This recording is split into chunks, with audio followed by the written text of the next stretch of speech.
자, 오늘 말씀을 보면 이 질문에 대한 이제 답이 있습니다. 예수님이 이 땅에 계실 때 가장 마지막으로 하신 말씀이 무슨 말씀일까? 무슨 말씀일까요? 가장 이 땅에 육신의 몸으로 계실 때 가장 마지막으로 했던 말씀. 네, 오늘 본문에 나오는 사도행전 1장 8절의 말씀입니다. 왠지 모르게 가장 마지막에 하셨다는 그 말씀이니까 가장 중요하게 좀 우리가 귀담아 들어볼 말씀이 될 수 있는 거죠. 예수님이 이 말씀을 하시고 올려가셨는데 구름이 가려져 보이지 않을 때까지 위로 올라가셨습니다. 자, 예수님이 승천하시면서 이전에 하지 않은 그 새로운 마지막 새로운 뉴 가르침이야 이러면서 던지고 가셨을까요? 그러진 않습니다. 이미 예수님은 부활하시고 나서 예수님의 제자들에게 이 사명을 말씀을 하셨습니다. 누가복음 24장 46절에서 48절에 보면 또 이르시되 이같이 그리스도가 고난을 받고 제3일에 죽은 자 가운데서 살아날 것과 또 그의 이름으로 죄사함을 받게 하는 회개가 예루살렘에서 시작하여 모든 족속에게 전파될 것이 기록되었으니 너희는 이 모든 일의 증인이라. 48절에 보면 이 모든 일의 증인이다라고 이미 현재형으로 말씀을 하고 있습니다. 증인은 어떤 사람을 말하는 걸까요? 증인, 어떤 관찰을 통해서 객관적으로 사실을 증명하는 것을 돕는 사람을 증인이라고 합니다. 어떤 사건을 증명하는 사람. 예수님의 제자들은 예수님과 함께하면서 많은 것을 기적들을 보고 가르침을 받았고 훈련도 받았고 특별히 죽음과 부활을 목격하면서 이루어진 그 사실을 증명하는 것을 충분히 도울 수 있는 자격, 그 증인으로서의 자격을 가지고 있었습니다. 그런데 예수님이 십자가 달리기 전에 알다시피 제자들이 예수님을 부인하고 예수님을 도망갔습니다. 예수님의 부활을 경험하고 부활을 보고 난 이후에 지금의 상황에서도 예수님의 제자들이 만약에 나는 본 게 없는데요, 이렇게 만약에 말을 한다면 그런 배신자도 없겠죠. 이미 십자가 달릴 때 예수님의 제자들은 한번 그럴 수 있지, 그런 어떤 찬스를 써버렸어요. 근데 부활하신 예수님을 보고 나서도 예수님이 이제껏 하신 일들에 대해서 나는 본 적 없는데 기억이 안 나는데요, 이렇게 이제 증언할 수는 없다라는 겁니다. 자, 그런데 오늘 본문에서 오늘 설교 제목도 그렇지만 미래형으로 You will be my witnesses라고 기록이 되어 있는데, 그러면 증인이다라고 말씀하셨는데 또 며칠 되지 않아서 증인이 될 것이다라고 말씀하시는 것에 차이는 무엇일까? 자, 승천을 앞두고 예수님이 제자들에게 구체적으로 어떻게 증인이 될 것을 오늘 본문에서 말씀을 해 주시는 겁니다. 그래서 예루살렘과 온 유대와 사마리아와 또 땅끝까지 이르러서 예수님의 증인이 될 것이다 라고 이전에 이미 증인이다 라고 말씀하셨지만 이제는 좀 더 구체적으로, 그리고 이 땅에 예수님이 계시지 않은 그 이후의 시간 속에서도 증인의 삶을 살아갈 것이다 라고 말씀을 해 주시는 겁니다.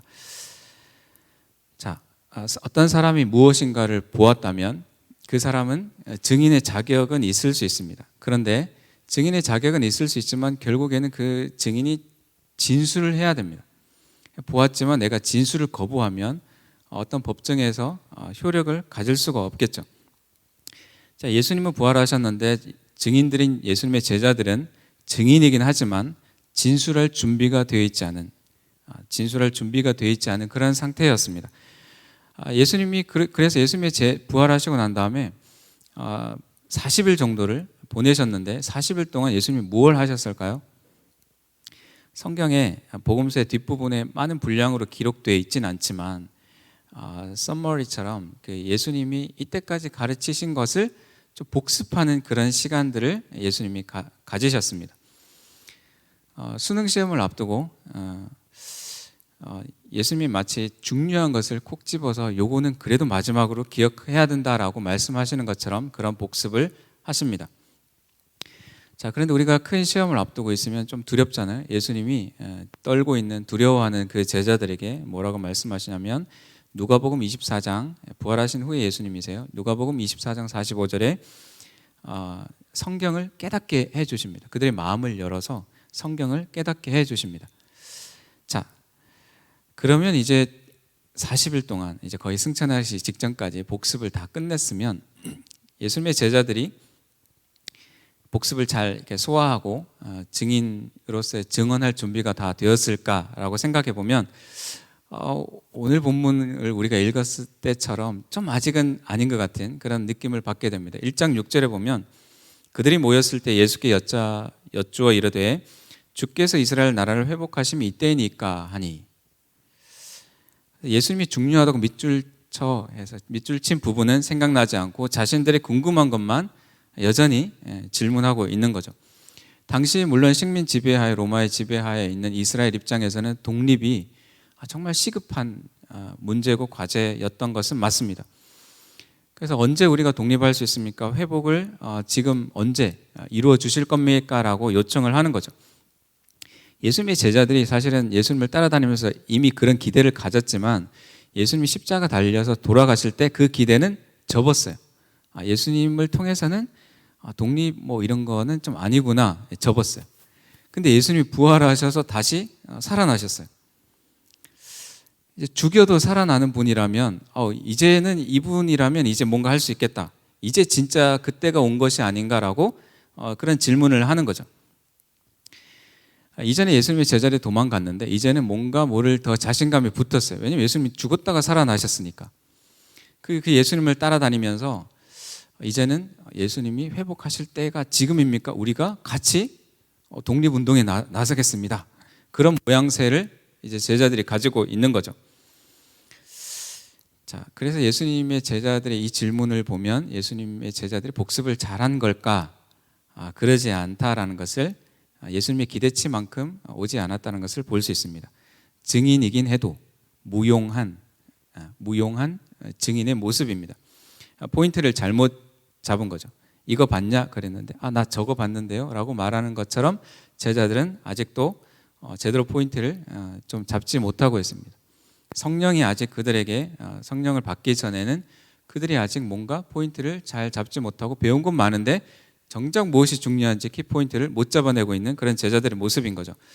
자, 8절에 근데 예수님이 이 명령을 하시면서 내 증인이 되라라는 말씀을 살펴보면 그 안에 예수님은 내 증인이라고 말해서 나라는 것을 드러내시고 또 너희에게, 그러니까 너희를 말하면서 예수님과 제자 사이에 뭔가 그냥 어떤 숙제가 던져진다기보다는 너와 나 사이에, 우리 사이에 그런 관계들을 상기시키고 중요하게 말씀을 해 주십니다.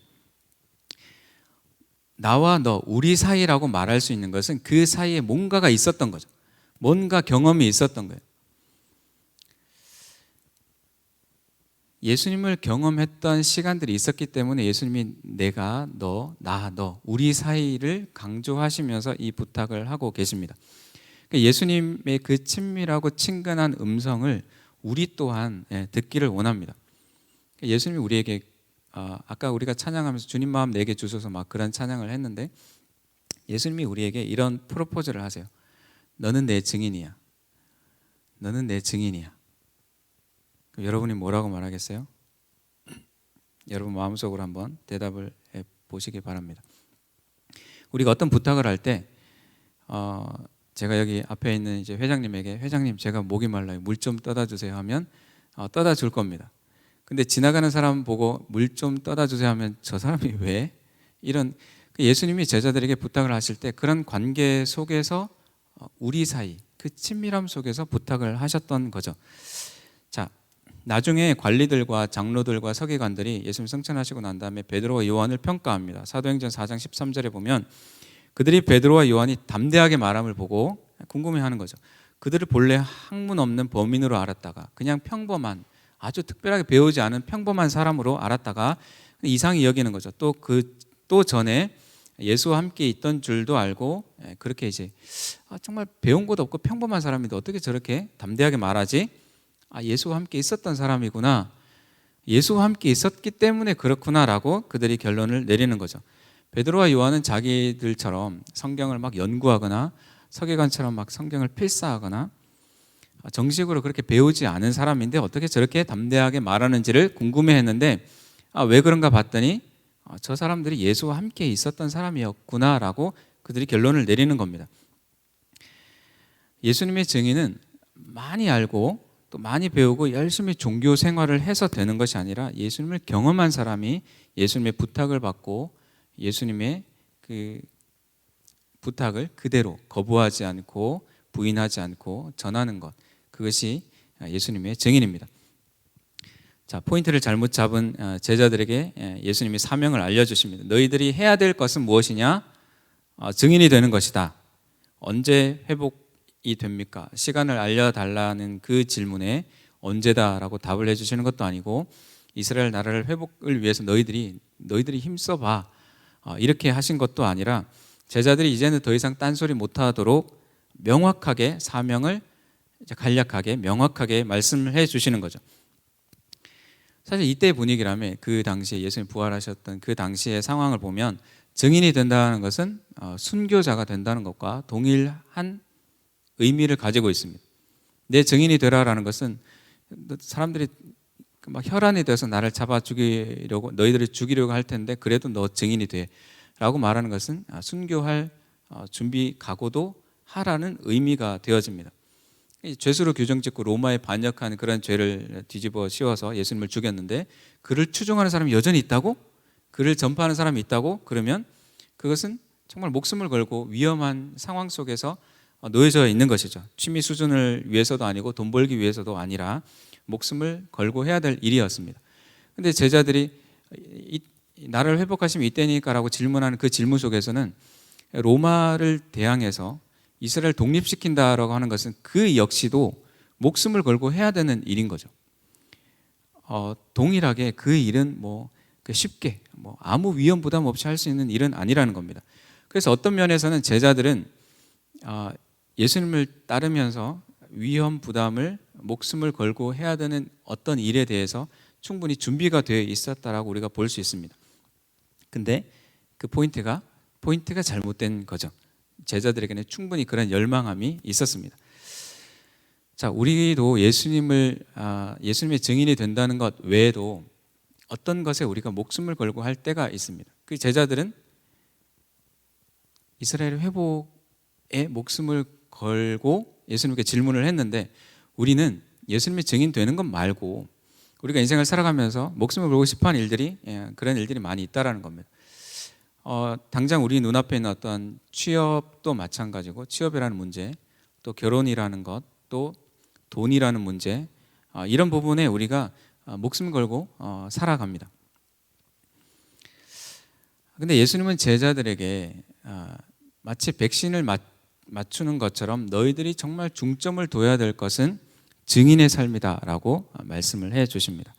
우리가 이제 코로나 시간을 겪으면서 백신을 대부분 다 맞았을 텐데 그 바이러스와 백신에 대한 좀 반전문가가 우리가 다 됐죠. 바이러스에 감염된 것을 모르고 만약에 살아가면 그것이 얼마나 위험한 일인지 우리는 깨달았습니다. 알면 어떻게 해요? 알면 백신을 맞든지 또 격리를 하든지. 근데 만약에 알지 못하고 그냥 일상생활을 해버리면 많은 사람들에게 피해를 주게 되는 거죠.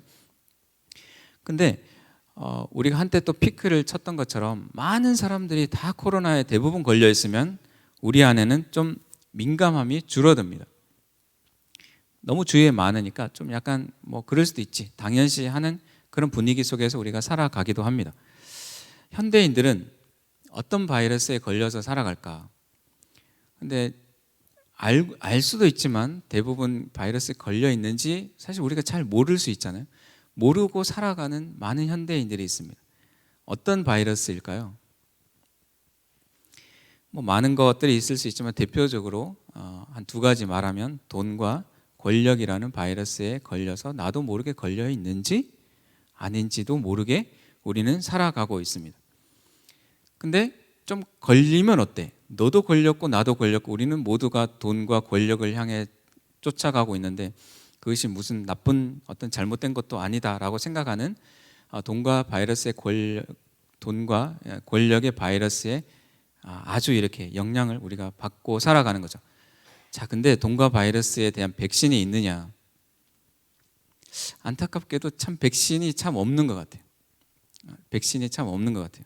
그것 때문에 그래서 우리는 돈과 권력이 모든 것인 것 마냥 살아가는 현대인들의 그 삶의 모습들 때문에 매일매일 뉴스 속에서 인간성의 상실, 어떻게 인간이 저럴 수 있냐라는 그런 뉴스들을 우리는 쉼없이 끊임없이 보고 접하고 우리가 살아갈 수밖에 없는 거죠.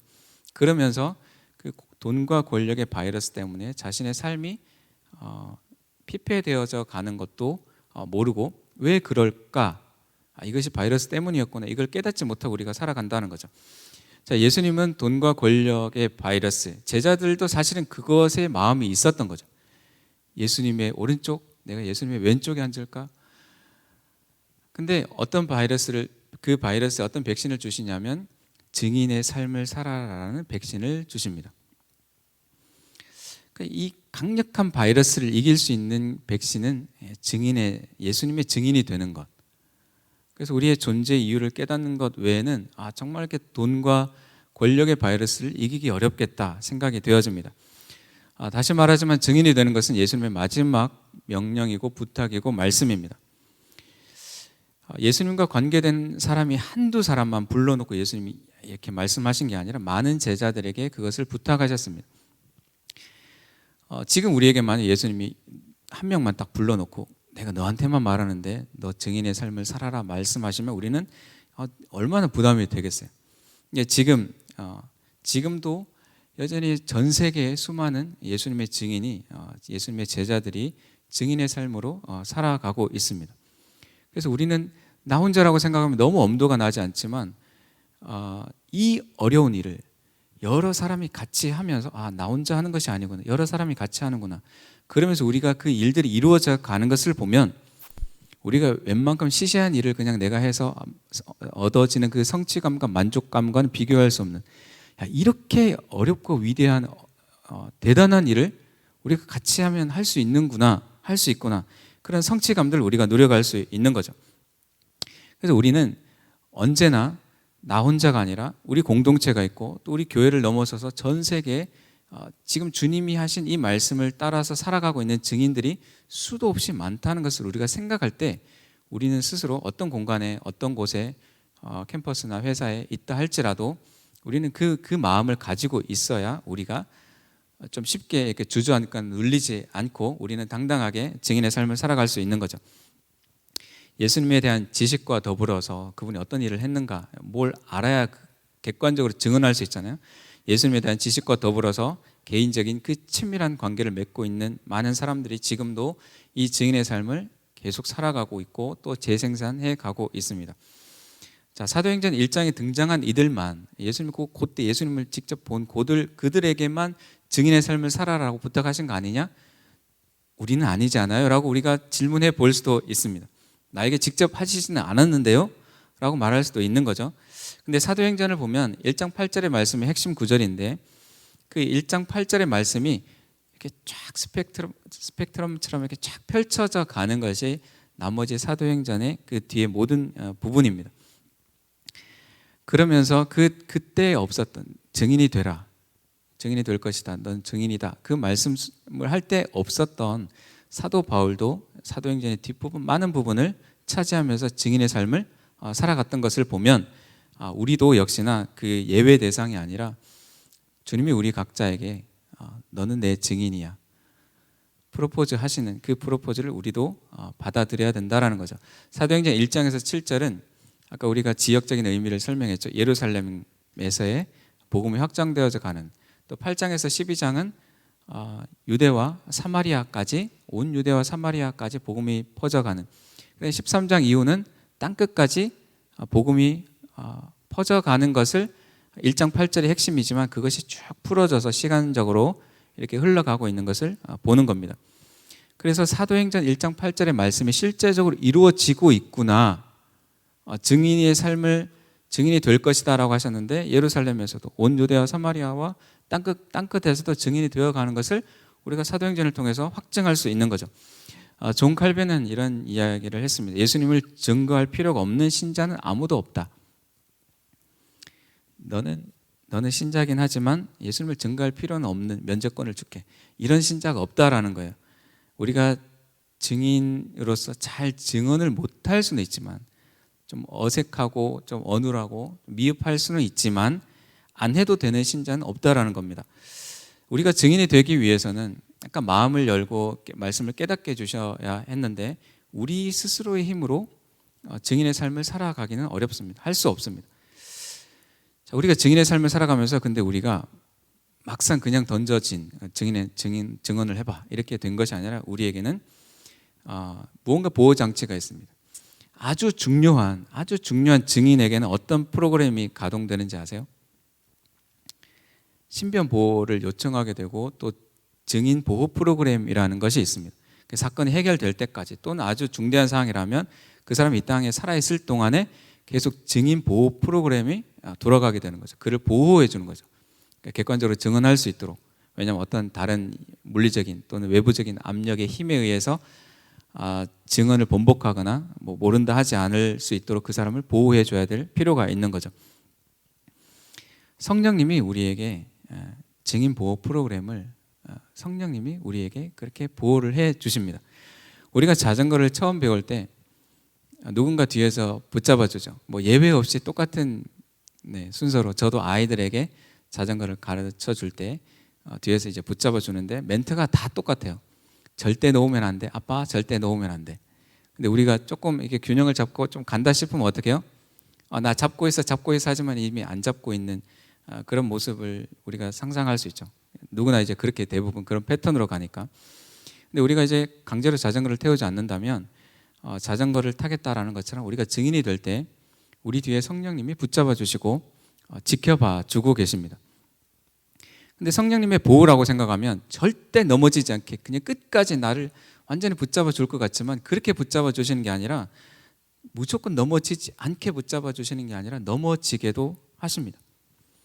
근데 넘어질지라도 내가 하나님 믿고 이렇게 해보려고 하는데 왜 이렇게 안 돼요? 왜 자꾸 나는 넘어져요? 이렇게 생각할 수 있지만 넘어지면서 우리는 더 올바르게 바르게 살아가고 탈 수 있는 거죠. 넘어질지라도 우리는 성령님을 계속 인식하고 의지할 필요가 있습니다. 제가 아이들에게 자전거를 타게 해놓고 저는 혼자 이렇게 스마트폰을 이렇게 하고 있지는 않겠죠. 계속 그 시선이 이렇게 돌고 있는 자전거를 타고 있는 아이들에게 향해 있을 겁니다. 성령님이 우리에게 증인 보호 프로그램을 그렇게 시행해 주십니다. 우리가 증인이 되는 삶은 여러 모양으로 나타날 수 있습니다. 기독교의 매력이 뭐냐라고 했을 때 사실 요즘 매력은 무슨 매력 이렇게 말할 수 있지만 기독교가 가지고 있는 이 공동체성 속에서 가지고 있는 정말 큰 힘은 외로움을 이겨낼 수 있는데 큰 역할을 한다라는 겁니다. 이만큼 공동체를 강조하고 있는 게 없어요. 혼자 저기 계단을 올라가서 아니면 돌을 닦든지 이게 아니라 우리는 계속 모여가지고 서로 나눔을 하고 격려하고 우리가 이렇게 살자 서로 기도하고 기독교만큼 이렇게 공동체성이 강한 종교가 없는데 그런 부분에서 참 매력이 있고 또 하나는 이 사회적인 어떤 질서를 지켜가거나 또는 도덕적인 면을 세워가는데 또는 인권적인 면을 세워가는데 큰 역할을 해왔습니다.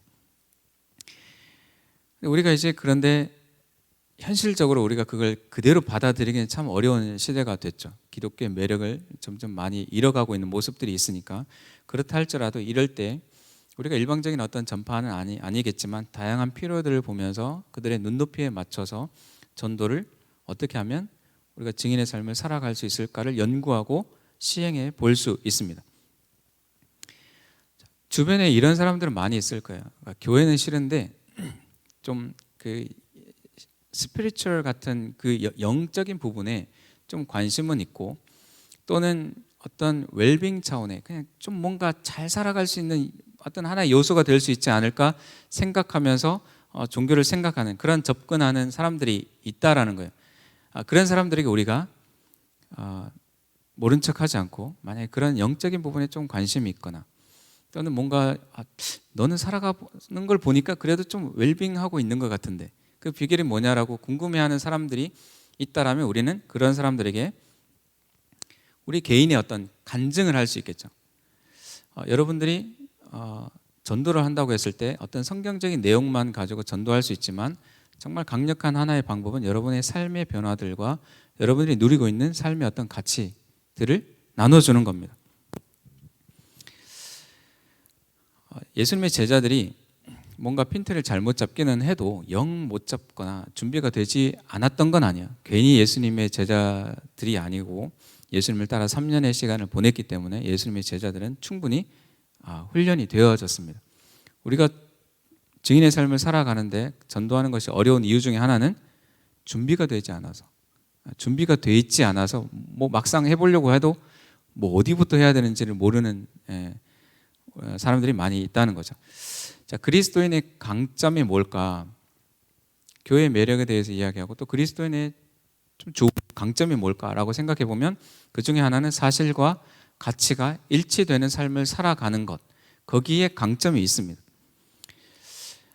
실제로 말하는 것을 실제로 살아가는 것이 일치가 되어질 때 매력이 있다라는 거예요. 가치는 정말 고상한데, 정말 좋은 내용들, 좋은 말은 하는데 실제 삶이 그러지 않으면, 이중적인 모습이 있다면 뭐 기독교뿐만 아니라 어떤 종교도 힘을 얻기가 어렵습니다. 무소유라고 말하면 정말 무소유여야 되는 거죠. 진짜 그 계좌를 뭐 동산, 부동산 다 찾아봐도 정말 무소유가 드러나면 어떻게 해요? 무소유를 외칠만 하구나, 우리가 이야기를 할 수 있는 거죠. 사랑을 말하면 사랑을 우리가 나타내야 합니다.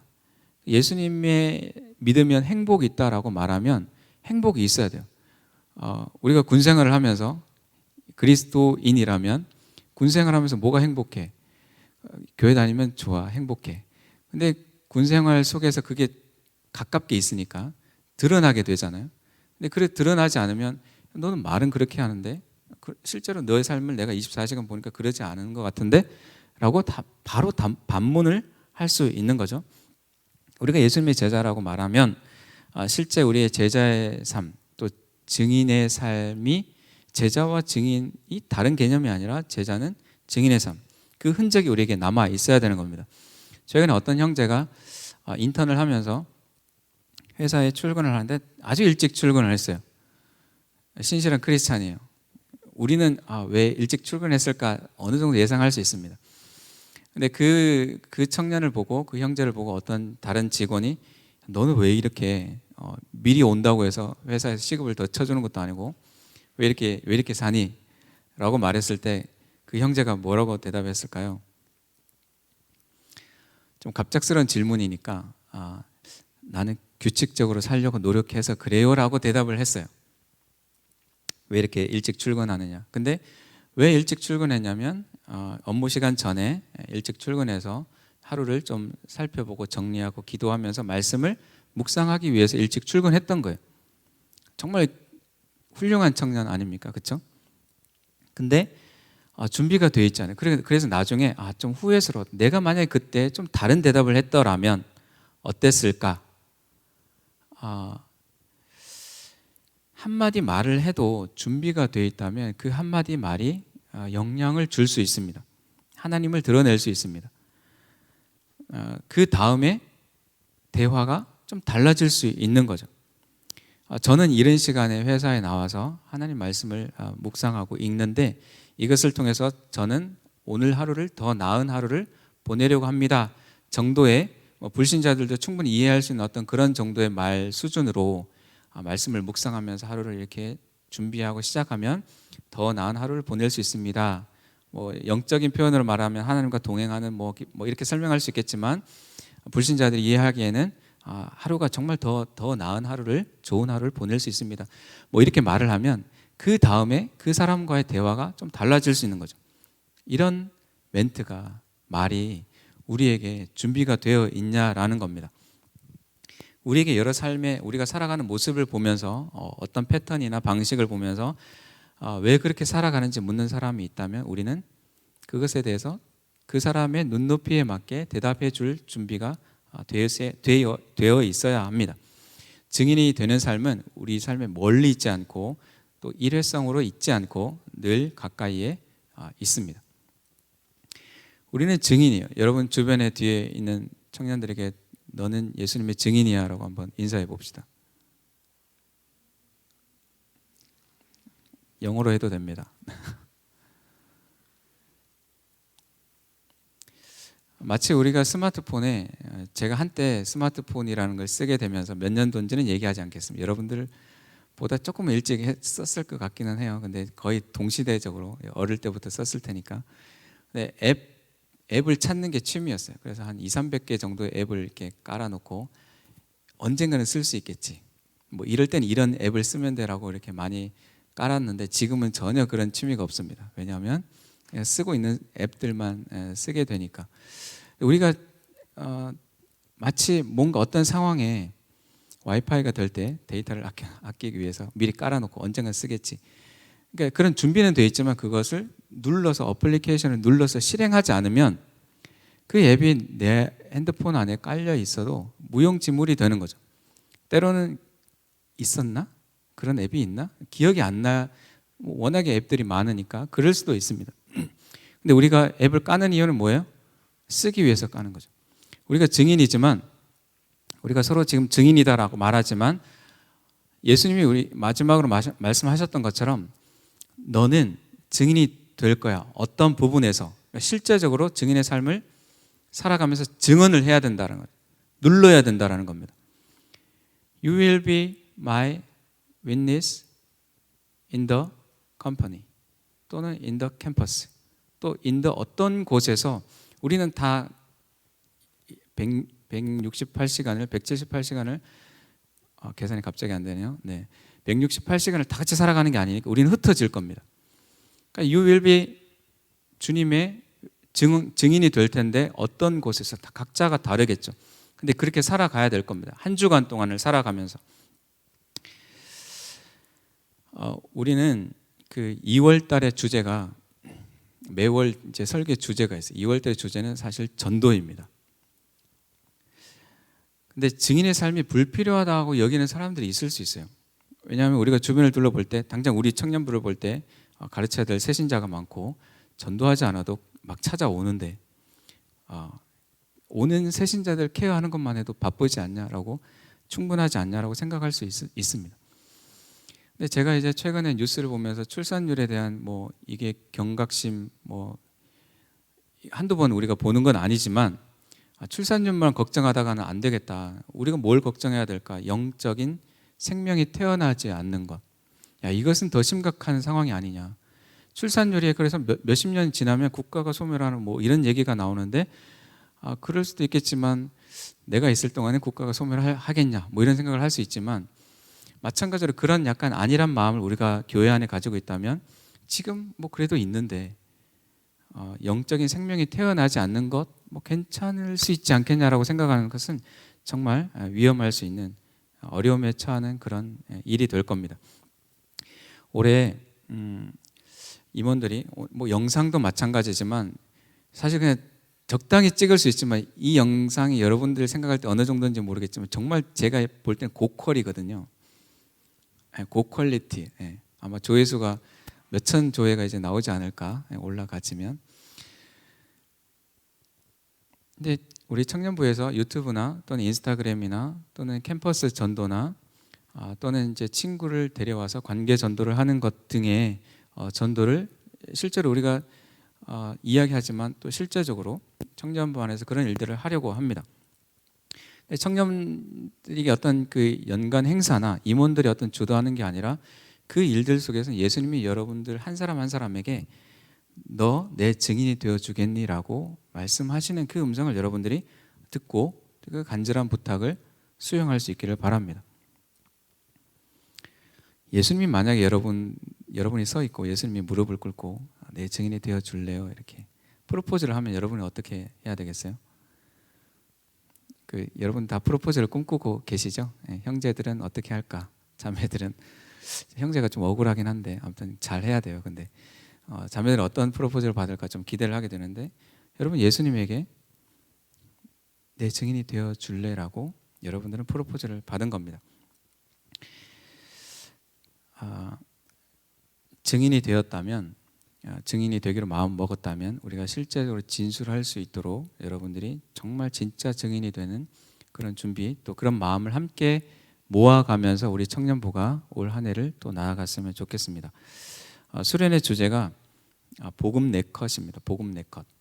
그래서 우리가 인생 네컷이라는 그 사진을 찍으면서 기억하고 싶은 소중한 친구, 가까운 친구 뭐 등등 우리가 찍어서 이렇게 어딘가 액자나 또는 앨범이나 또는 다이어리나 냉장고나 책상이나 이렇게 붙여 놓는데 우리가 주님과 네컷 우리에겐 어떤 게 기억이 날까? 온통 이렇게 좋은 사진, 친구 사진 많은데 예수님과의 추억을 이렇게 떠올릴 수 있는 그런 네컷 어떤 장면들이 여러분의 인생에 기억이 나는지 모르겠습니다. 근데 주님의 증인의 삶을 살아가면서 주님과 잊을 수 없는 그런 사진들을 여러분들이 남길 수 있기를 간절히 축복합니다. 한 주간을 보내면서 이번 한 주간을 보내면서 물론 수련회가 있긴 하지만 아까 어떤 청년의 그 얘기처럼 여러분들이 증인의 삶을 살아가는데 이번 한 주간은 내가 누구에게 그런 증인의 삶을 좀 드러낼 수 있을까?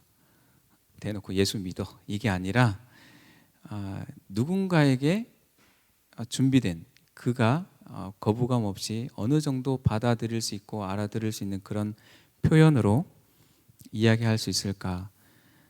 누군가가 갑자기 여러분에게 다가올 수도 있어요.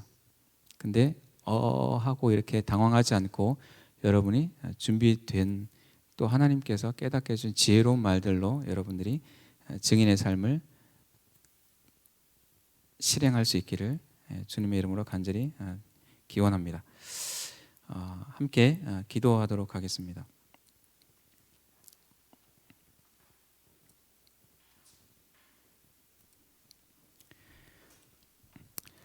새해가 시작되고 1월을 보내면서 우리가 주님 앞에 온통 구하는 것이 주님 나라를 회복하시면 이때입니까? 라고 질문하고 있는 제자들의 수준과 별반 다르지 않을 수 있습니다.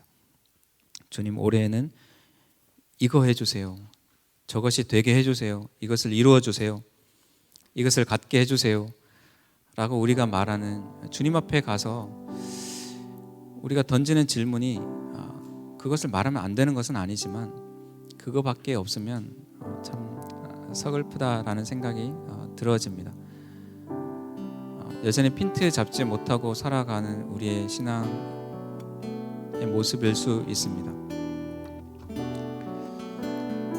우리가 주님께 가서 주님을 어떻게 잘 증언할 수 있을까요? 주님 저를 사용해 주세요. 주님 저에게 주님의 마음을 주세요.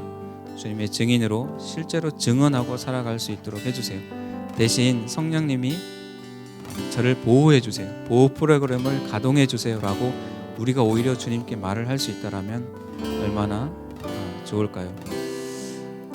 주님 앞에 우리가 구하는 것을 한번 생각해 보기를 원하고 또 주님께 제가 주님의 증인이 어떤 곳에서 구체적으로 여러분이 떠올릴 수 있는 그런 공간과 장소와 사람들을 생각하면서 함께 기도했으면 좋겠습니다. 그러면서 증인의 삶을 살아가는 그 상황 속에서 하나님이 먼저 그의 나라와 그의 의를 구할 때 나머지 것들도 채워주실 거라는 그 믿음을 우리 청년들이 또 여전히 굳게 붙잡고 우리가 나아갈 때 우리가 단지 하나님을 위해서 쓰여지기만 하는 도구가 아니라 하나님이 정말 사랑하시는 존재라는 것을 또 한편으로 또 깨달아 갈 수 있게 해달라고 우리 함께 또 말씀을 들으면서 생각나는 기도 제목들을 가지고 함께 기도하겠습니다.